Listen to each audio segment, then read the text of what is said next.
Hey, I'm Dr. Kathy Weise. I am the Director of Pediatric Optometry Services at UAB Eye Care.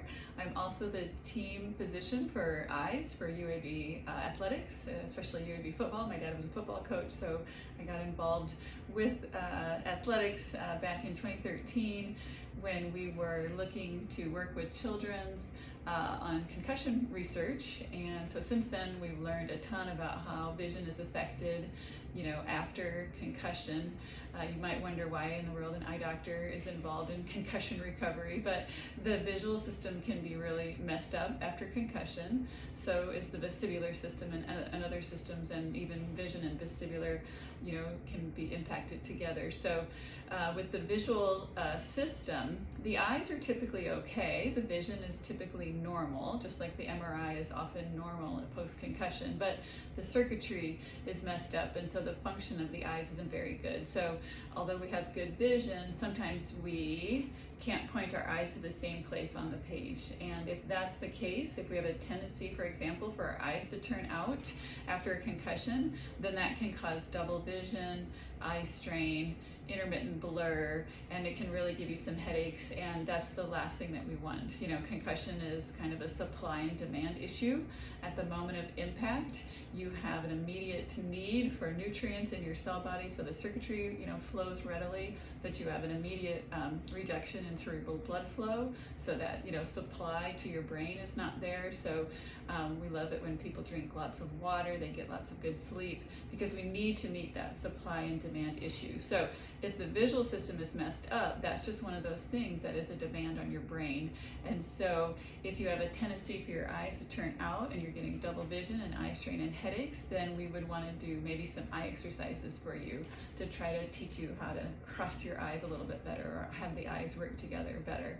Another issue that is often seen after concussion in the visual system is the strength of the focusing system can either be weaker, so you can have a child who has the eyes of a 40-year-old. When we get older, we all start to have to move the information out, the print out, to see it better. We get reading glasses as we get older. In children, that should not be the case. Kids have lots of strong focusing muscles, and so we shouldn't see poor focusing strength in kids, but we see it in about 40% of kids post-concussion. And so with that, we can also have difficulty, inefficiencies switching from the board at school to your, taking notes, or your tablet, or looking on your phone and saying hi to your parents. And so that back and forth from a sensory standpoint and trying to, focus in that camera, distance to near, that can be really inefficient post-concussion.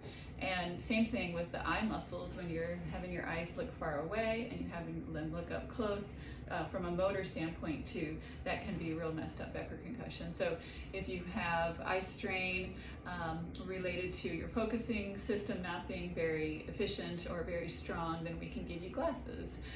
Sometimes we give glasses with a little magnification on the bottom to try to help that, so you don't have to strain so much up close, or you don't have to be so efficient going back and forth. So glasses are something that we often do after concussion.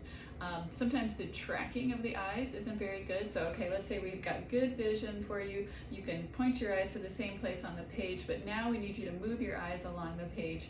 That tracking system can be messed up after concussion too. And again, 30 to 35% of kids post-concussion have that tracking issue. So again, maybe we would lean on eye exercises to try to help you help you with your concussion recovery, and try to take that visual demand, that tracking, the eye strain, the eye coordination, and try to fix that so your brain can worry about other things. And so sleeping is good, drinking lots of water is good, wearing the glasses if we ask you to. Another symptom that is often reported post-concussion, especially in blast injury, is light sensitivity. Light sensitivity post-concussion doesn't seem to be too local to the eye. We can get a slightly bigger pupil post-concussion, and that can cause some light sensitivity, but it's also almost like a neuro light sensitivity where it's harder to sort of treat. So we sometimes do sunglasses, sometimes that helps, sometimes that doesn't help. We have some special contact lenses that reduce 50% of the light going into the eye that sometimes help. So the light sensitivity is a real deal. If we do glasses and we do an anti-reflective coat or an anti-glare coating that instead of letting the fluorescent lights like this come into your eye, it bounces them out, so you're not having as much light going into your eye. So light sensitivity would be another one. And so what we do as eye doctors is, hopefully you get better on your own. We don't know if you're going to get better on your own. We don't know if you need our help, but what we try to do is, just help you as much as possible to reduce the demand on your brain through the visual system so that we can then, get you, returning to play, returning to school, returning, to work. And then the eyes are also important post-concussion in terms of, at first, when we do a very long eye exam on kids post-concussion, we look at how the eyes were messed up after concussion, or the visual, coordination. But then we can also use the eyes to tell us about the brain post-concussion. So pupil scores are important. Your objective, pupil function, is that as robust as it was maybe before concussion? Do your optic nerves look nice and healthy? Is there any evidence of swelling? Do your optic nerves look as robust as they did before concussion? Is there any evidence of thinning of the axons like there is? We know there's thinning of the axons in the brain. And since the eyes are connected to the brain, should we see thinning in the optic nerve related to the concussion? So the eyes are, consequently super important in a concussed person, and so we like to take advantage of, helping the visual system get better, and also using the eyes to tell us more about concussion.